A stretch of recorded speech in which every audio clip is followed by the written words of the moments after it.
So hi, welcome to this episode of History Hunters. This is going to be a companion video to the one that we shot last week about Copperopolis, the copper mining town here in Central California, in Calaveras County specifically. Now we're going to visit the cemetery and try to find some of the important or interesting graves of people who are buried here.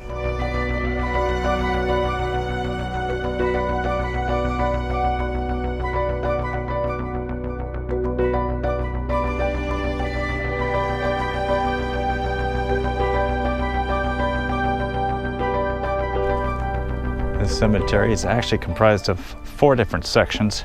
This one here is the Oddfellow section.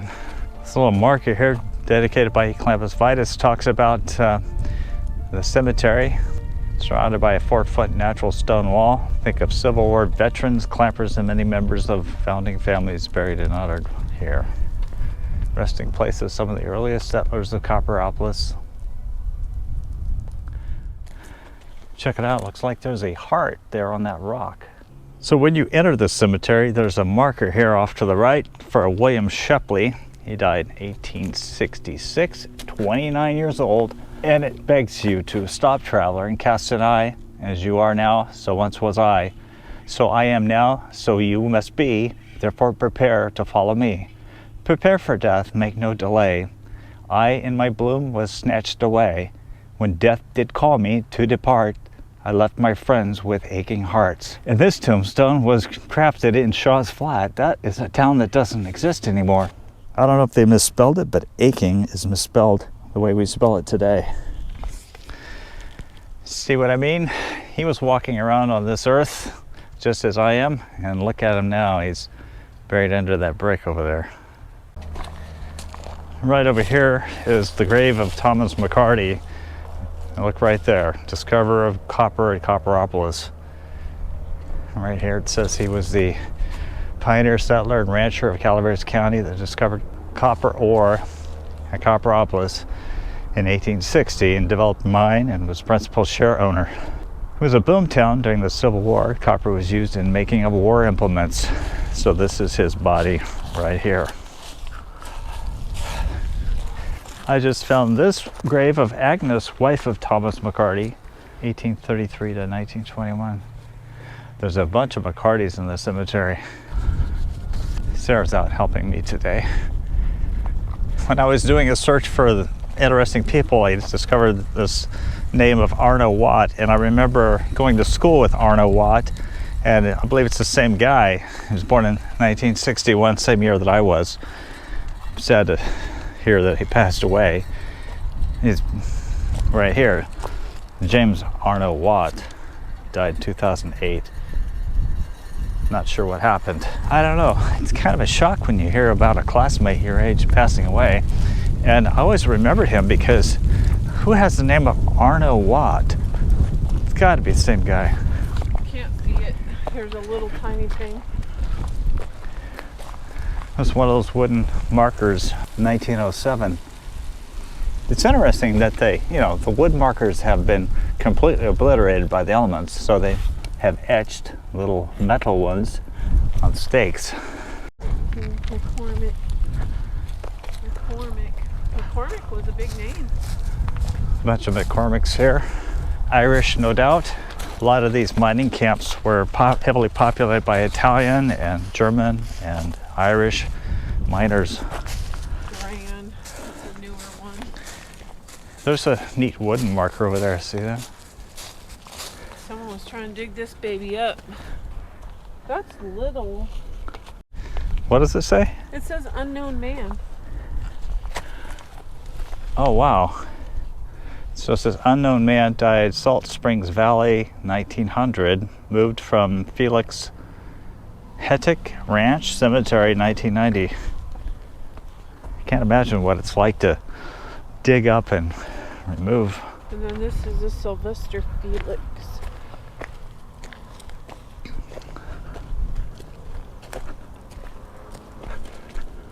Wait, I think, did I look at that one? Or did I not? So it's a pretty tall marker here for Giuseppa Andrea Fontana,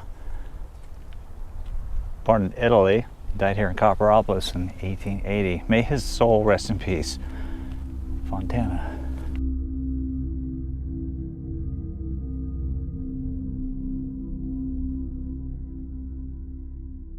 So somewhere in time, this marker here got split in two, and somebody saw fit to give him a proper marker here. Charles Egan died in 1885, native of Ireland. You have to wonder sometimes where the tops of these things go. So this is one of the graves that I wanted to find. It looks like it's tilting a little bit.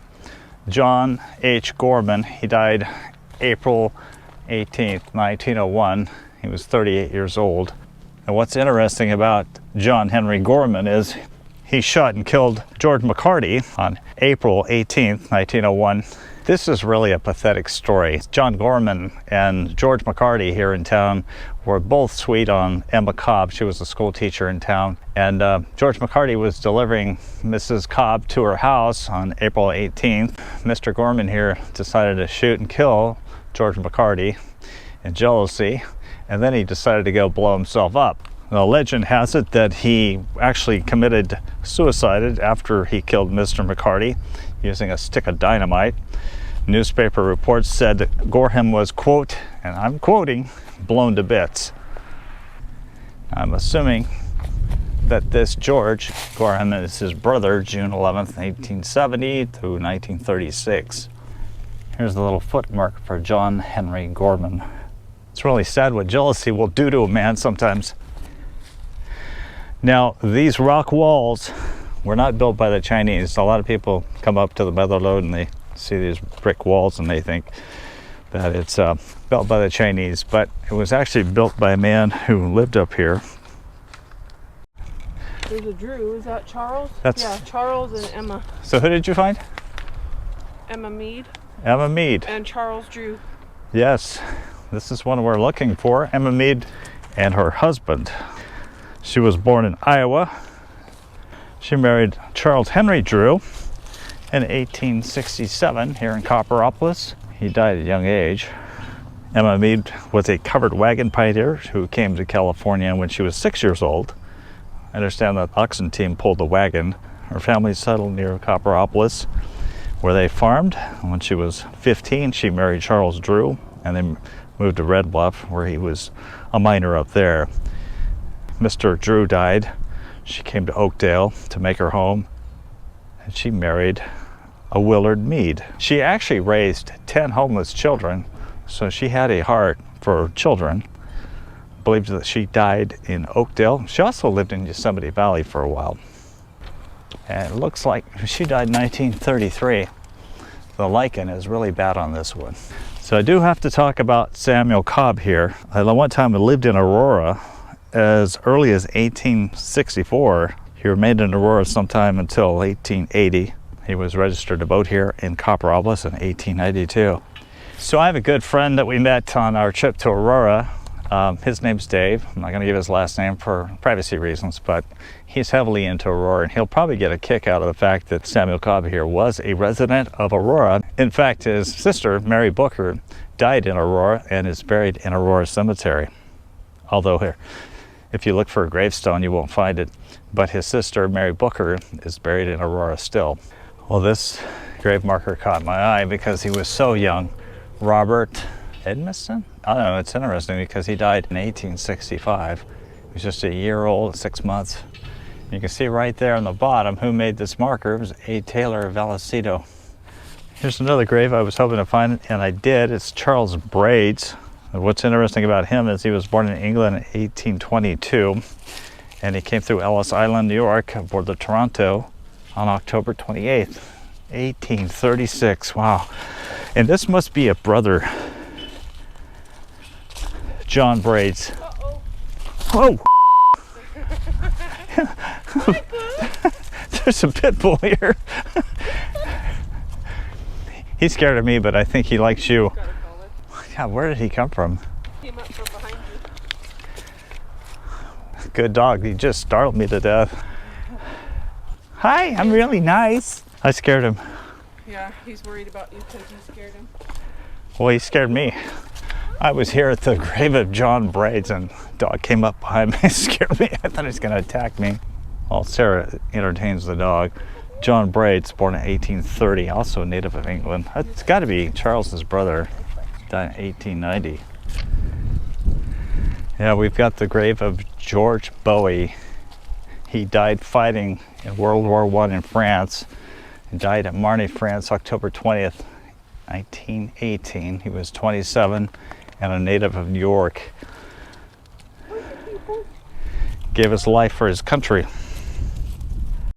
Come here. He stole the American flag off a grave.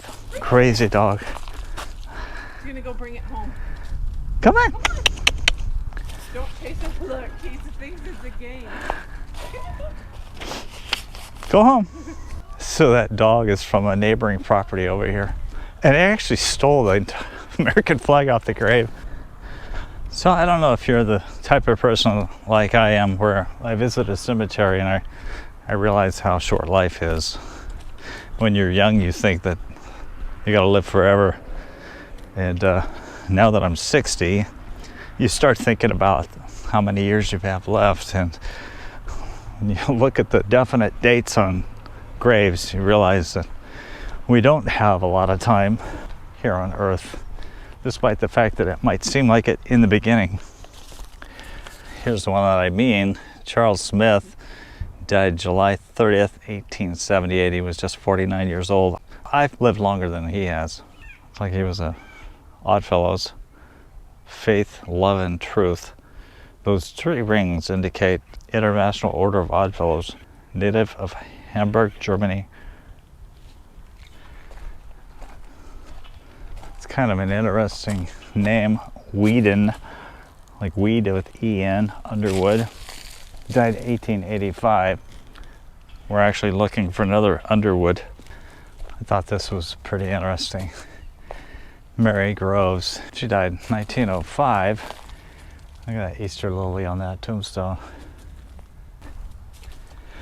Look at this, John Ward. He came from Brooklyn, New York. He died in 1866 at the age of 39. The bottom it says, and the sighing wind shall dull him with its music soft and sweet, and the grass shall flourish greenly where our brother lies asleep. So over here, just below the hill, is a newer part of this section of the cemetery, and I understand that if you live in Copperopolis, you can be buried here for free. Here's a little marker for little Charlie, son of MF and RP Martin. He died October 19th, 1868. He was just a year old. A month. Boy, it's a tiny one.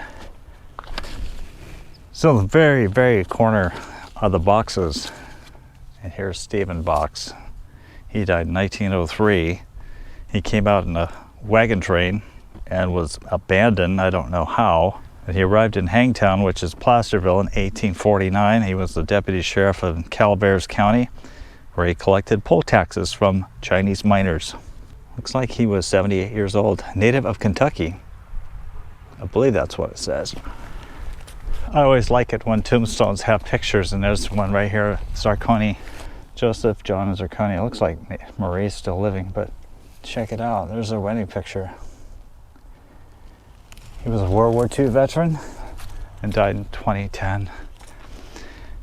John Howard died in 1866. He was 59 years old. We scoured the cemetery for graves that sounded interesting but couldn't locate some on our list. We couldn't find the grave of Louis Berryessa, who killed himself on September 21st, 1917, in a bizarre final ending.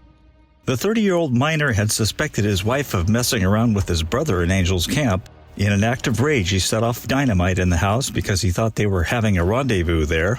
He committed suicide in the hills by setting off a giant powder explosion on his chest, blowing himself to bits. The 1918 grave of Robert Barnicott was elusive as well. The 48-year-old miner was killed when a skip dropped in the mine shaft of the Calaveras copper mine. We were unable to locate the grave of a 3-month-old baby named Arthur Harris Crosby. He died in an 1896 carriage accident when his mother opened a parasol that spooked the horse and upset the cart. When attempting to halt it, the horse turned at his tracks and dragged one of the buggy wheels over the baby's head. I think that's going to wrap up this episode of History Hunters. We didn't find everybody that we wanted to find, but that's the way it goes. I think some of the graves are not marked anymore, but we really appreciate you joining us on this adventure. We'd always appreciate hearing what you thought about what you saw in our video.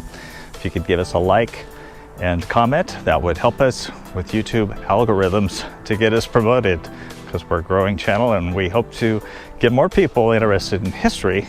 Thank you so much.